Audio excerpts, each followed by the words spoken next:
Sua felicidade, não só com o seu negócio. Você parar pra pensar... Você constrói a empresa, você constrói o Quem time. fala bem ou mal de você na internet, do seu...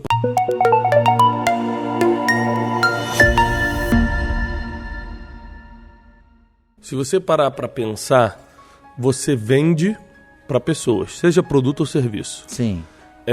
Seus colaboradores são pessoas. Uhum. Os seus fornecedores são pessoas. Quem fala bem ou mal de você na internet, do seu produto ou do seu serviço, são pessoas. Então, se você não entende de pessoas, você não entende de negócio. Porque as pessoas são responsáveis pelo nome sucesso ou fracasso daquilo que você chama de negócio. Isso vale para a vida também. Uma vez eu estava passando férias... Eu morei em Orlando um tempo, mas antes de morar lá, eu estava passando férias com as crianças na Disney. E meu telefone tocou, eu atendi. Era um senhorzinho que me mentoreava na época. 70 e poucos anos. Ele me ligou e falou: como é que você tá, Thiago? Tudo bem? Eu falei: tudo bem. Você tá na Disney, né? Eu falei: tô. Aí ele falou assim: não, porque eu vi a foto aqui no Facebook que você postou. Eu falei: obrigado. Por que você atendeu essa ligação? Eu falei: porque você ligou. Ele falou: deixa eu te ensinar uma coisa.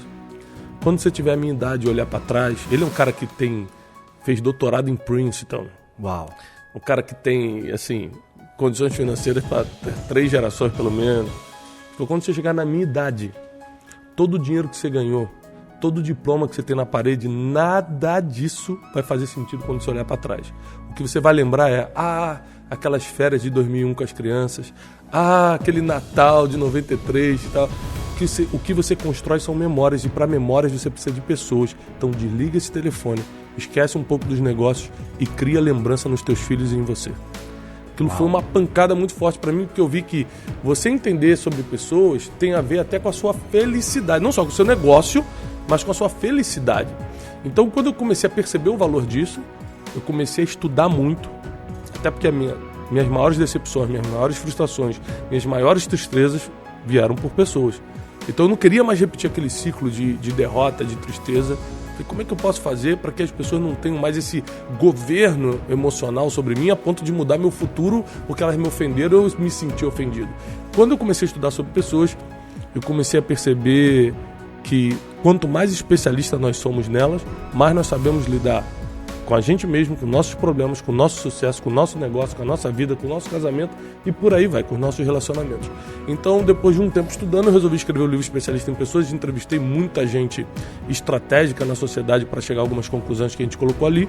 É um livro que é best-seller, né? Em plena pandemia, a gente, sem nenhuma loja aberta, quando eu lancei o livro já estava na pandemia, a gente virou livro de ouro, ou seja, 100 e poucas mil cópias vendidas em alguns meses, sem livraria aberta. Uau. E sem nenhum tipo de investimento também, não teve nenhum tipo de vamos fazer um lançamento e investir, nada disso, totalmente orgânico, porque o livro viralizou, porque as pessoas começaram a entender a necessidade de entender sobre elas mesmas e sobre pessoas. Então eu acredito que se você quer montar um negócio saudável, e hoje eu sou empreendedor desde sempre, mas eu sou empresário há pouco tempo, principalmente depois da minha quebra. Eu quebrei em 2014, eu era empresário no ramo de turismo, quebrei, falei: nunca mais vou fazer isso. Nunca mais vou empresariar. Só que o empreendedor ele não consegue ficar quieto, é impressionante. Principalmente quando o seu empreendimento muda a vida das pessoas, resolve o problema de alguém. Então eu comecei a me levantar novamente como empreendedor, dessa vez, graças a Deus, com muito mais força, só que não errando nas coisas que eu errei, principalmente em lidar com gente. Legal. E a gente tem que usar o nosso passado, né? Para ter os aprendizados. Que às vezes as pessoas elas ficam demais no passado, né, Bruno? Eu sei que você é um grande especialista em pessoas. E aí o passado ele tem que ser uma biblioteca, não um museu, né? Então é você ir lá e abrir aquela experiência e falar: opa, nisso aqui eu errei, não vou errar de novo. Se eu quebrei porque eu não tive atenção ao meu fluxo de caixa, deixa eu fazer um curso de gestão financeira. Se eu quebrei porque eu era muito afetado pelo relacionamento com as pessoas, deixa eu aumentar meu nível de autoconhecimento e minha capacidade, né, de relacionamento interpessoal.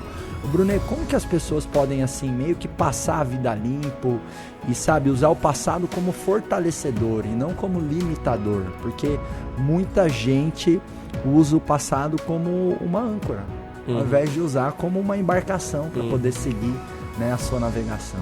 Olha, falar de passado é muito complicado. basicamente a minha mensagem é sobre princípios. Né? A mensagem da minha vida é cumpra princípios. Você vai viver promessas, inclusive as promessas divinas, que é o que eu carrego dentro de mim. E só que é uma covardia quando você fala assim, por exemplo, um dos princípios que eu chamo de princípios milenares, que são os princípios que estão na sabedoria milenar, que é a Bíblia, é honra pai e mãe. Mas se você fala assim, olha, cara, honra teu pai e tua mãe, aí vai vir uma pessoa, como eu já escutei, a pessoa fala assim, só que a minha mãe me abandonou para casar com outro cara, eu fui criado por uma vizinha. E eu tive que passar Natal sentado em sofá com eles na mesa, porque eu não podia comer na mesa. Então como é que eu vou honrar um negócio desse? Então quando você consegue ensinar princípios, mas também ensinando a pessoa como cumprir, porque o passado é o maior inimigo do futuro, porque você fala, se eu cumprir o princípio do investimento, eu vou prosperar financeiramente. Mas peraí, você solta o princípio, mas não ensina o como, você tem que lembrar que nesse como tem o passado da pessoa. Ela viu o pai perder tudo, ela investiu no negócio e perdeu. O passado está sempre atormentando as pessoas. Então, eu procuro ensinar o princípio, como cumprir o princípio e como você reeditar. Eu não acredito apagar o passado. Como assim apagar o passado? Você vai apagar a sua experiência, então? Vai apagar o que te trouxe até aqui? O que você tem que fazer é reeditar aquilo que traz dor para você, agora ser um fortalecimento. É o exemplo da ferida e da cicatriz. O passado ele pode deixar ferida ou cicatriz. Uma das maiores honras dos guerreiros da antiguidade era mostrar o tamanho das cicatrizes que tinham. Porque cicatriz é sinal de que você venceu. Cicatriz é uma recomendação de honra. Ferida está aberta, ela apodrece com o tempo.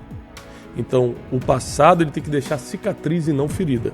Se deixar ferida, você adoece e morre. E às vezes o empresário ele fica com as seguintes feridas, o Brunet, porque ele não cicatriza, né? Por exemplo, ele contrata um funcionário que não dá certo, que rouba ele no financeiro, ou um gerente comercial que pega a base de clientes, que nem já aconteceu comigo, um gerente comercial meu, na época do IBC, levar toda a nossa base de clientes para um concorrente.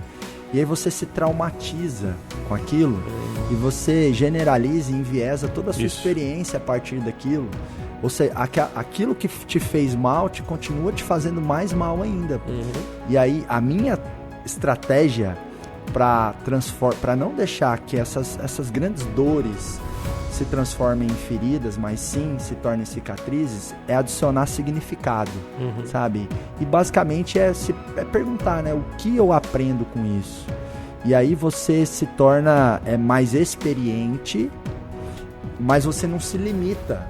Então, quando aconteceu isso da minha gerente roubar toda a nossa base de dados, sabe o que eu fiz? Eu falei o seguinte, pega no CRM aí, pessoal, e agora os vendedores não vão poder mais exportar dados, só vai poder ver de um em um cliente. Então, assim, eu derrubei a produtividade da equipe por causa daquele trauma. Então, enquanto ainda era ferida, além do prejuízo que eu tinha, estava continuando a dar mais prejuízo ainda. Você trava tudo, sem dúvida. Você trava tudo. E aí, quando eu falei, não, peraí, vamos aprender com isso, vamos cicatrizar, aí a gente criou um alerta de exportação, a gente criou um conjunto de regras que não permitissem que aquilo aconteceria de novo, mas que também não travassem com que a operação fosse produtiva, né? Eu acho que o que mais impede hoje um empreendedor de virar empresário, o empreendedor é a alma, né? O cara tá ali, é a alma. O empresário é quando o cara oficializa e começa. É justamente o passado. As experiências negativas, o medo. O medo é um sentimento que ele vem de experiências negativas no passado. Porque existe um medo comum, por exemplo, você chega no alto de uma montanha, olha para baixo, medo. Esse é o medo de alerta, esse é o medo comum. Esse você sempre tem que ter contigo. Porque ele te avisa, tem alguma coisa de errado. Você vai num ambiente, tá tudo escuro, você escuta um barulho, você fala, opa, tem alguma coisa de errado. Medo normal, esse você tem que manter. Mas o medo que eu tô falando aqui é um medo emocional, que é o que te trava, é o que te paralisa. Ele é fruto de experiências negativas do passado. Então, por exemplo, o cara que vem de vários relacionamentos quebrados, com pessoas em geral, geralmente no casamento ele vai fazer alguma coisa para quebrar, por causa das mais experiências do passado. Então, se o empresário, para passar de empreendedor para empresário, né, vocês oficializar o empreendimento que ele faz, ele